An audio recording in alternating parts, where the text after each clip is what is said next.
बड़ी ईद की आमद आमद है और अब हम बनाएंगे बड़ी ईद पे बीफ कढ़ाई। बीफ कढ़ाई बना लें या मटन कढ़ाई बना लें, जो भी आप कुर्बानी कर रहे हैं।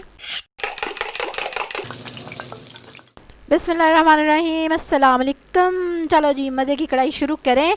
ये है हमारे पास 1 किलो बीफ, ठीक है। और मटन भी ले सकते हैं अगर आप छोटी कुर्बानी कर रहे हैं तो। 1 लार्ज ऑनियन स्लाइस्ड, 1.5 चम्मच अदरक लहसुन का पेस्ट, 2 बड़े बड़े टमाटर। उसके बाद हमें चाहिए क्या, नमक मिर्च हल्दी बिल्कुल आप अपने टेस्ट के मुताबिक ले सकते हैं। 2 टीस्पून रेड चिली पाउडर है, 1 टेबलस्पून सूखा धनिया पिसा हुआ और 1 टीस्पून काली मिर्चें। ये है जी 1 टीस्पून हल्दी और नमक हस्बे जायका। देखा आपने कितने कम मसाले हैं। और इसका जायका चेक करिएगा ज़रा जब ये बनेगी ना।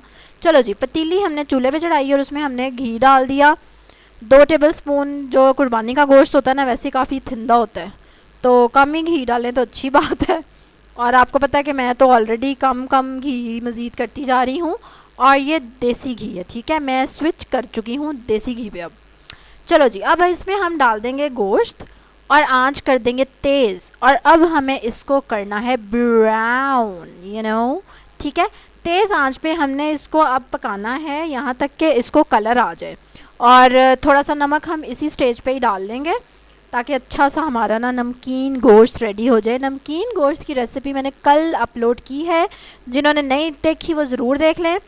जैसे ये नमकीन गोश्त हो गया, कुन्ना गोश्त हो गया, इनके लिए हमें ना गोश्त के बड़े बड़े पीसेस चाहिए होते हैं, जो कि ईद पे ही अवेलेबल हो सकते हैं आपको, ठीक है। तो इसलिए वो रेसिपियाँ देखें और अगर आपने बनानी है तो ईद वाले दिन कसाई के पास खड़े रहे मतलब उसको बता दें। और अभी तो मैंने दम पुख्त बनाना है, उसके लिए भी बड़ा पीस चाहिए, तो वो तो मैं ईद पे ही बनाऊंगी अब इंशाल्लाह, ठीक है। चलो जी, अब आपने देखा गोश्त जब ब्राउन हो गया, तकरीबन इसको 6-7 मिनट मैंने अच्छे से फ्राई किया है। उसके बाद मैंने इसमें प्याज डाल दी कटी हुई और साथ ही मैंने अदरक और लहसुन का पेस्ट डाल दिया। अब इसको थोड़ा सा और फ्राई करेंगे और उसके बाद फिर हम इसकी और खैर खबर लेंगे, ठीक है। इसके अलावा इस बार ईद पे मेरा प्लान है कि कलेजी फिफरा पकाने की बजाय, पकेगा तो सही खैर, वो भी कलेजी के टिक्के बनाए जाएं। यस, एंड यू नो कि फूड साइंटिस्ट इज़ बैक। जिनको नहीं पता उनको भी बता दूं मैं। और फूड साइंटिस्ट ने अभी रेसिपी की थी टिक्के बनाने की, चिकन टिक्के, है ना। और बस उसको देख के वीडियो को लग रहा है कि मैं तो बस एक्सपर्ट हो गई हूँ तो बना लूँगी। तो फिर देखें अब क्या बनता है ईद पे, हैं, ठीक है। चलो जी, अब हमने सारे मसाले डाल दिए, ठीक है, जितने मैंने दिखाए थे ना सारे के सारे डाल दिए। और अब आप इसको बस 1-2 चम्मच और चलाएंगे क्योंकि सूखे मसाले हैं और जलने का खदशा है। अब हम इसमें पानी डाल देंगे, इतना पानी के जिसमें गोश्त गल जाए, ठीक है। और अगर आप प्रेशर कुकर में, वैसे तो ईद का गोश्त ईद वाले दिन तो बहुत जल्दी गल जाता है, लेकिन अगर आप प्रेशर कुकर में पका रहे हैं तो ज़रूर मेरी प्रेशर कुकर वाली वीडियो देखें ताकि आपको अच्छी तरह से क्लियर हो जाए कि कैसे आपने इसको गलाना है। एनीवेज़, मैं इसको कुकर में नहीं पका रही, इसलिए मैं पानी डाल रही हूँ। तकरीबन इसमें मैंने 2 से 3 गिलास तक पानी डाला है। और अब मैं इसको हल्की आंच पे ना आराम से पकने दूँगी।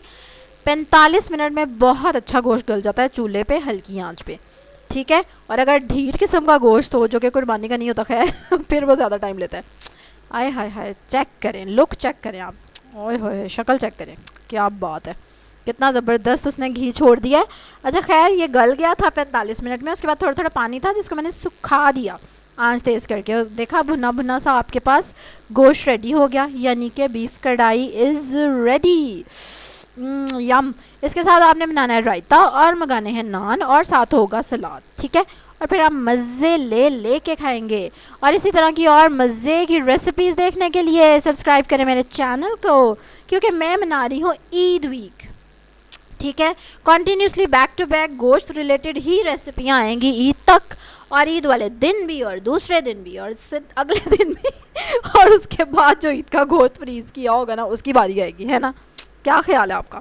चलो जी, कल एक और वीडियो के साथ आपसे मुलाकात होगी, तब तक के लिए अल्लाह हाफिज़।